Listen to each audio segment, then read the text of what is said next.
Hi, Pheasant Genetics again. I gotta keep this down to as simple as possible. I'm gonna just talk about you with only a few of these birds. The Chinese pheasant, pure wild, China. The Mongolian, pure wild, China, larger, darker in color. I'm gonna skip the other ones. Sichuan bird. He is a bird with no ring in the Sichuan colonies or province or whatever they call themselves over there. Very vast areas, which probably they overlap with all the other breeds also. Um, then there is the Manchurian, a very wide-winged bird. And we're going to specifically talk about, and there also is the Korean pheasant, which I do have interest in, but unless we can get along with that government, we're not going to be importing any of them. So, man, my page clashed out here. Get out of here. Okay. Now, there's this Michigan DNR we have here to try to upgrade or increase our population. It fell down from like 1,000,000 to 100,000 due to many reasons, and primarily is to subdivide out all of the farming 40 acres that in the farming industry that had at the time, and now they're into subdivisions and factories or whatever. They just it's gone. So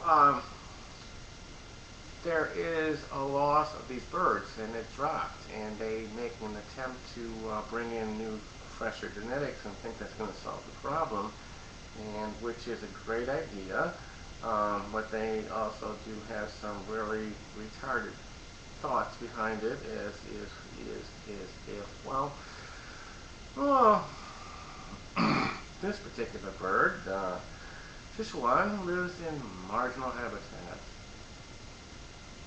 and may nest in trees or not trees, not specifically in a tree, but in them type of areas. Well, you can give me free money on that, and I won't bet on that one. Have you been to Detroit?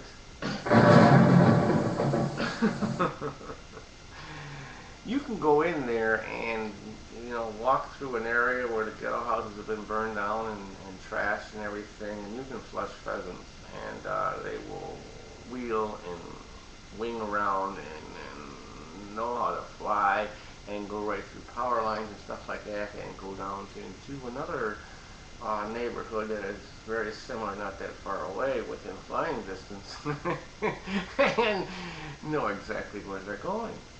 They survive, they multiply, and they're not seeming to be having any difficulties. Um, in fact, as things deteriorate more in Detroit, this population is probably going to increase. Although, since the suburbs have been being built around, there may not be an availability for these birds to actually extend out, and the gene pool may be more concentrated. But anyways, to bring in the wild stuff like that, it is a great thing. But you guys, in your arrogance and whatever, we're not the only state in the union here, dude. When you did it, it was a great thing. But when McFarland asked you for some birds, you didn't give him any. And now McFarland has imported a huge numbers and greater numbers, and they're in the private sector. That does make a difference. The private sector operates under completely different conditions than the state. And they brought in that Manchurian. If you guys would have cooperated with these guys and give them some of your birds, like 100 maybe so, they could be maintaining them. Um, and within the original stock, they probably could be maintaining them within that same grouping, because usually one generation properly cared for will last like a good 15 years before you go into your F2s and 3s if you working along them lines. And you are the guys that teach us everything.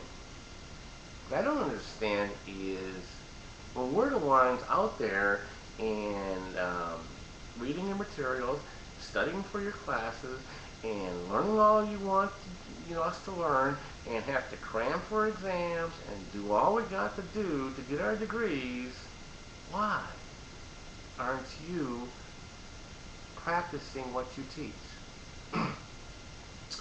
But anyway, you decided to somehow, somewhere along the line here, is to take a lot of your Sichuan birds and cross them into your put and take population, which should have been scrapped.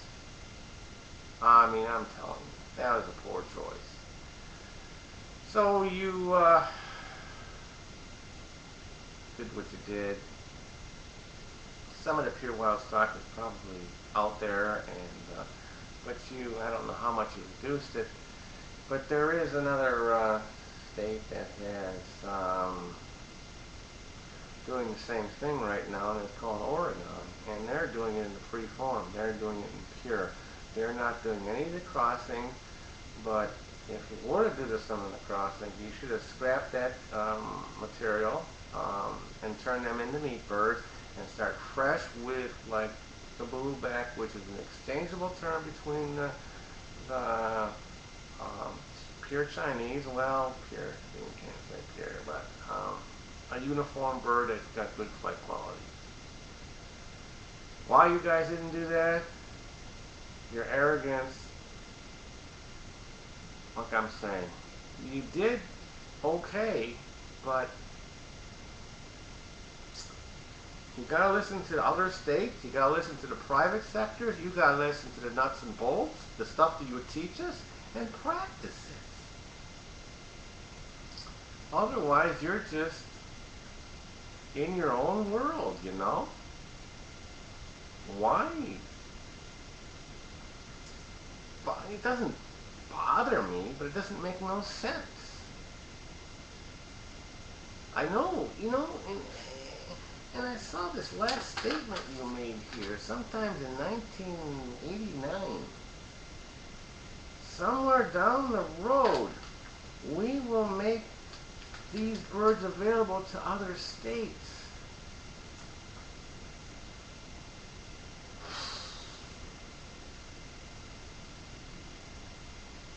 Pete, I know who you are.